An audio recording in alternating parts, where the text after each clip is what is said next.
we can obtain this perfection that you think that we are, in a sense, or that we were, or that this channel made us.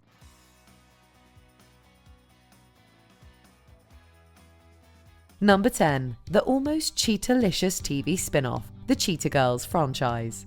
In 2003, we learned all about girl power thanks to Disney Channel's first ever musical film, The Cheetah Girls. May we use our hearts, our brains, and our courage to reach our cheetah-licious potential.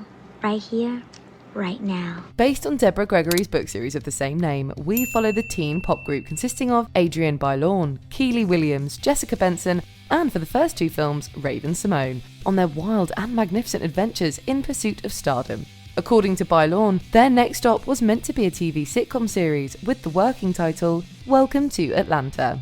However, she explained that it kept getting delayed due to That's So Raven's popularity. It's kind of like we already won the talent show, isn't it? Right? No, not really. Eventually, it was dropped altogether. Still, we did get a mini reunion on Raven's home, and it seems a Cheetah Girls revival hasn't been ruled out entirely either. I am open to good content, I am open to positive people, and I am open to you helping me think of other ideas to pitch. Number 9. Annalisa Vanderpoel was almost a different iconic character, Kim Possible.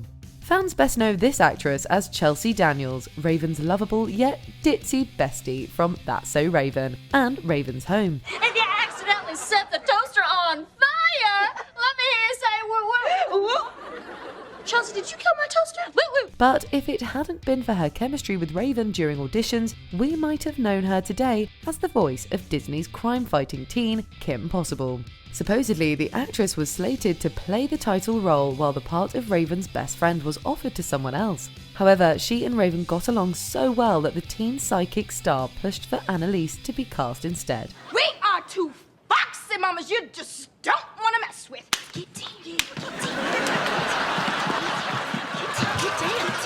So Vanderpoel turned down the role of Kim Possible to play Chelsea, and even Stevens actress Christy Carlson Romano became the voice of the animated adolescent hero. That's why I feel like there's all the wasted time. Oh, the million hours. That we should have been hanging out. Totally. Number 8. The 65 episode rule. In the late 90s, Disney Channel implemented an unofficial rule ending any series, no matter how popular, after 65 episodes. As you can imagine, this was a contentious decision, especially when it hit fan favourites like Even Stevens and Lizzie McGuire. You're fired. Fired? I'm fired? Although both did get a full-length feature film, it still really wasn't enough to satisfy fans. Apparently, the idea was to limit production costs. This way, they could make more content at lower prices. Louis, how could you total our house? It totaled itself, I swear that's what happened!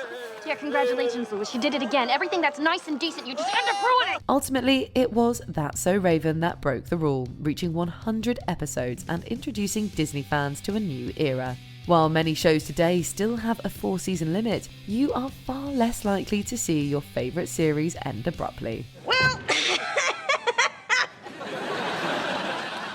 I guess now me and my friend can, chill in the lobby. Because that's what we're allowed to do. Number 7. Representing Disney is quite the roller coaster. One of the biggest perks of working for Disney is the alleged free access to their theme parks. Thrill-seeking stars can apparently turn up as they please and expect VIP treatment. I heard that LeFou's brew is pretty delicious. Should we go in for a drink? Sure!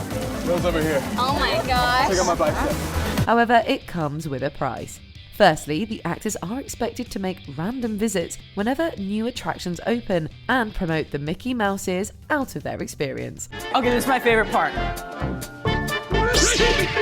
We are about to meet Chewbacca. It's gonna be awesome. Let's go check it out. You might say a small sacrifice for unlimited time in the happiest place on Earth, but apparently they're also discouraged from visiting any other non-Disney parks, especially Universal Studios, due to a long feud with the rival company.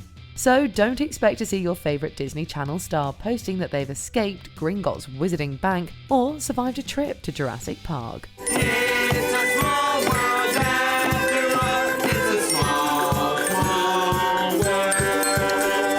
Number 6. JONAS was originally a spy show. JONAS. Remember the Jonas Brothers' short-lived series about living a normal teen life? Well, what if we told you that the initial plan had the boys living their musical dream by day and working as secret agents by night? Boom goes the dynamite! Gotcha. Boom. It's funny. Sort of. Not really. Originally, the show was called JONAS, an acronym for Junior Operatives Networking as Spies. Chelsea Starb, who played Stella, described it as the Monkeys and a little bit of Mr. and Mrs. Smith. She said it would still be a sitcom, but with action sequences. It was almost like two very different identities. It was made for 8-year-olds or 10-year-olds. It just was going to make you uncool. We honestly don't know if we're confused or intrigued. Regardless, the idea was dropped as it didn't really fit in with the channel's other shows at the time. That's what we thought. Number 5. Phineas and Ferb was almost a 90s show. Phineas and Ferb. Dan Povenmire first doodled Phineas Flynn at a restaurant in Pasadena. You know, those restaurants where they give you butcher paper and crayons and say, here, doodle while you're waiting. I was just experimenting with head shapes, and I drew this triangle-shaped kid. Of course, at the time, he didn't yet know it was Phineas. He kept the drawing and showed his wife, insisting he'd sell a show with the character someday. Although he probably didn't envision that someday would be 16 years later. Along with his Rocco's Modern Life co-writer Jeff Marsh, he conceptualized a fun and detailed story for the doodle. However, it was shelved when they couldn't find a network to pick it up. We were pitching it around town for 13 years, and we finally got it picked up by Disney, and we had to sort of change a lot of the ways that they did business. Luckily, Disney eventually stood back and let the creators do their thing. And so, Phineas and Ferb premiered in 2007. It was a massive hit. Still, we can't help but wonder how the show might have looked had it been picked up in the 90s. There's a world of possibilities. Maybe we should make a list. Number 4. Disney Channel stars are always auditioning. You might expect that once you've got your foot in the door at Disney Channel, you're set for life. Well, that certainly doesn't seem to be the case, according to Alison Stoner, who you'll know from multiple Disney projects like The Sweet Life of Zack and Cody, Phineas and Ferb, and Camp Rock. Actors have to re-audition for every role. First act, scene 1, the audition room. At 6 years old, I enter a sterile white room where a stranger stands apathetically behind a camcorder on a tripod. She described the process as frustrating, saying she would often get overlooked despite her numerous previous credits on the network. Stoner often found herself attending first calls with total novices who had no prior auditioning experience. I need to outperform 900 other candidates. And suddenly, I'm smiling girl number 437. We can only imagine how infuriating it must have been to feel like she was constantly having to prove herself. And my nervous system is imprinting patterns that will unconsciously dictate my behavior personally, socially, and professionally for decades to come. Number 3. The actors' work schedules are intense. Even if you do land a leading role at Disney, it's not all smooth sailing from there. Apparently, actors are expected to work crazy long hours to keep up with the network's hectic schedule. I wasn't sleeping, and I was so miserable and angry too, because I felt like I was being overworked, which I was, and yeah. Miley Cyrus opened up to Mary Claire about working 12-hour days on Hannah Montana. She said, every morning I was getting coffee jammed down my throat to wake me up. I think now that I'm older, now I realize that's a lot to put on a kid. It's a lot to put on a kid to have them have to go get their makeup done and then also balance school. She also divulged that the company wasn't sympathetic to some of her personal problems. For instance, Miley got her first period while on set and wearing white pants. She was embarrassed, as we'd all be, and tearfully begged her mum to help her with her tampon because, as we know, the show must go on. Keep it down.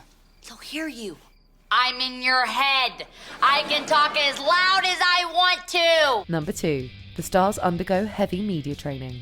Disney Channel puts a lot of emphasis on upholding a squeaky clean reputation. And that's the truth. One way they do this is by having their actors undergo intense media training that involves teaching them how to dodge personal questions. Nick Jonas has since said while it was the best training on how one should conduct themselves professionally, it was also rather rigorous. We always said having a partner as prudent and as kind and generous as Disney is a great thing, even if it comes with its challenges. Robotic. Come on.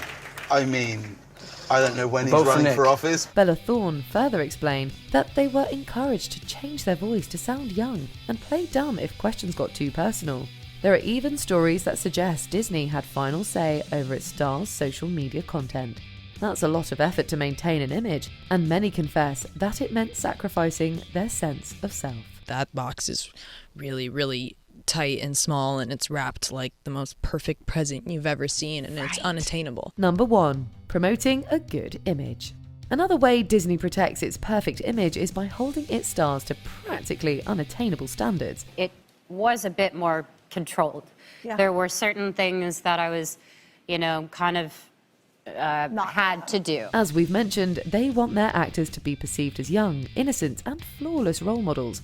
And supposedly, Disney's willing to drop anyone the moment they step a toe out of line. Bella Thorne was almost canned after being snapped in a bikini. Bella told Tom Ward, they said, "You're lucky that Bella has such a fan base that we can't afford to fire her at this moment in time, but if she does one more thing, we will." Think that's excessive? Joe Jonas shared that they were forbidden from growing facial hair to keep them looking young. Disney places its stars on an insanely high pedestal, and that's a long way to fall. Is it any wonder so many fight hard to shed their goody two-shoes image? To keep up with that identity is exhausting. Yeah, you think that we're going crazy, but really we're just like, I can't do that anymore. I can't fake this anymore. I can't live in this character you so badly want me to be. Did you enjoy this video? Check out these other clips from MsMojo, and be sure to subscribe and ring the bell to be notified about our latest videos.